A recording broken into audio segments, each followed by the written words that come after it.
What's happening, folks? Back with another reaction, back with some more Alphaville, and we're returning to Salvation 1997. Thank you again to Jan and to all the folks who've been following this deep dive now for a couple years. And the next tune is Wishful Thinking.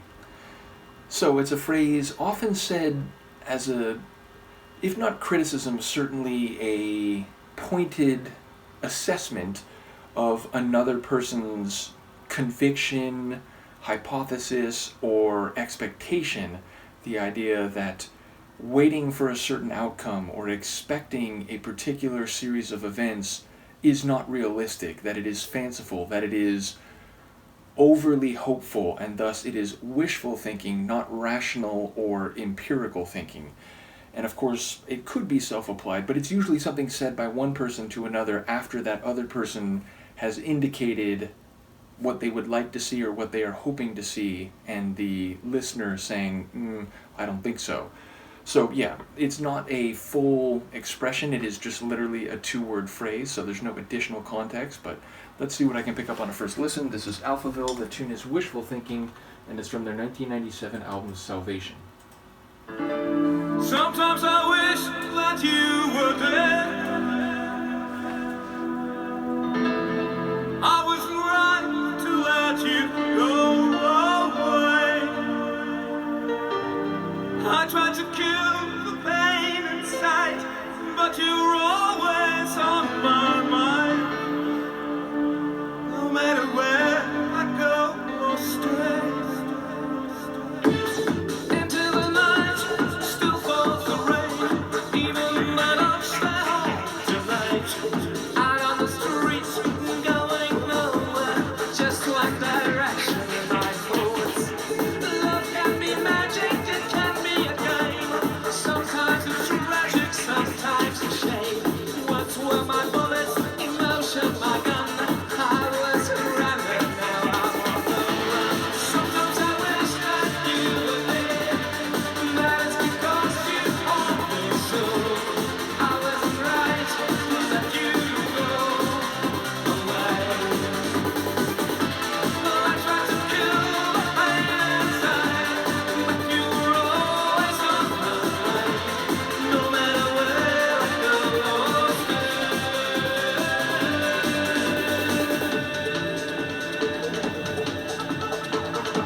A tune.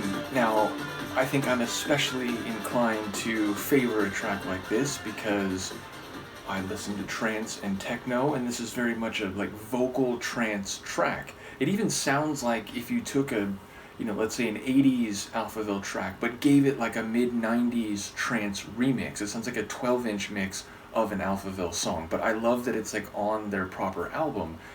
And yeah, again, it has a lot of 90s like electronic music stylings. A kick drum that not only sounds like a trance kick drum, it has the like tempo, like it's a pretty fast song, but it specifically sounds like a Goa trance kick drum, which 90s Goa had like these heavy thumping kick drums. Now the rest of the tune is not Goa. It's not like twisted and wicked and psychedelic. It is more like melodic vocal trance, but that kick drum really had a lot of force to it. And after the first, 20 seconds or whatever, I didn't expect that to come in. So when it suddenly shifted and the track took off rhythmically and sonically, I was a bit like struck. I was unprepared for that, but I very much enjoyed it. And yeah, it sounds like he's lamenting the end of this relationship, but also he is saying that it was the right thing, like he was right to let her go, to let her, move on, even if he is trying to distract himself, he's going out, he's staying still, he's doing anything to lessen the hurt, the pain he's feeling, and yet it's not working, like she's always on his mind. But it sounds like a reflection, it sounds like it's long after the fact, and he's still mentally dealing with this, but that there's no sense that she's coming back is what it feels like. So yeah, it feels like an unfortunate situation for the narrator, and yet he seems to have come to an acceptance of it, that in the end it was the right thing to do. I'm trying to think, it wasn't all that long. Sometimes tunes like this that are kind of trance-like, under 4 minutes. So, not a terribly long tune, more kind of like a, synth pop track. But yeah, I'd say this is very much like a synth dance track, not synth pop track, and one that, again, has a lot of 90s stylings, very much to my appreciation. And I love that, like, fluttering, dynamic little synth that was in there. There's some strings, some, like, long arc strings, and then in the last third or so of the tune, there were some very, like, rapid, like, violin-style flourishes, maybe string synths, that would be my assumption, but yeah, I like all the different parts, including the explicitly, like, trance-oriented sonics, and then some other elements that could be in some of their tunes going back years, but fit really well here in this dance-style tune.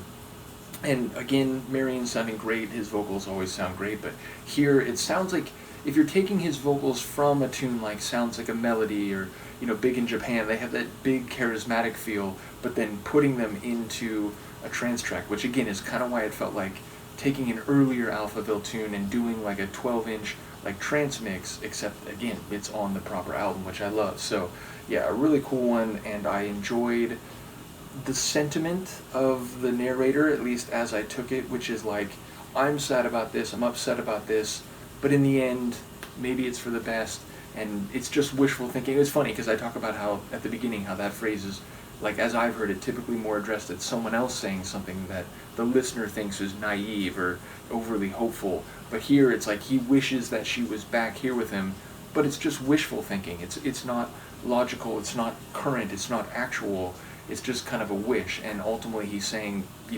maybe it's for the best. I was right to let you go. Or at least that's the way I heard it. I might have misheard that line from the chorus. And if that's the case, obviously the meaning might be very different. But yeah, I really much enjoyed it, really much. I very much enjoyed it, and I really enjoyed it, as did Luca. Let me know what you think, and I'll see you for the next one. Peace.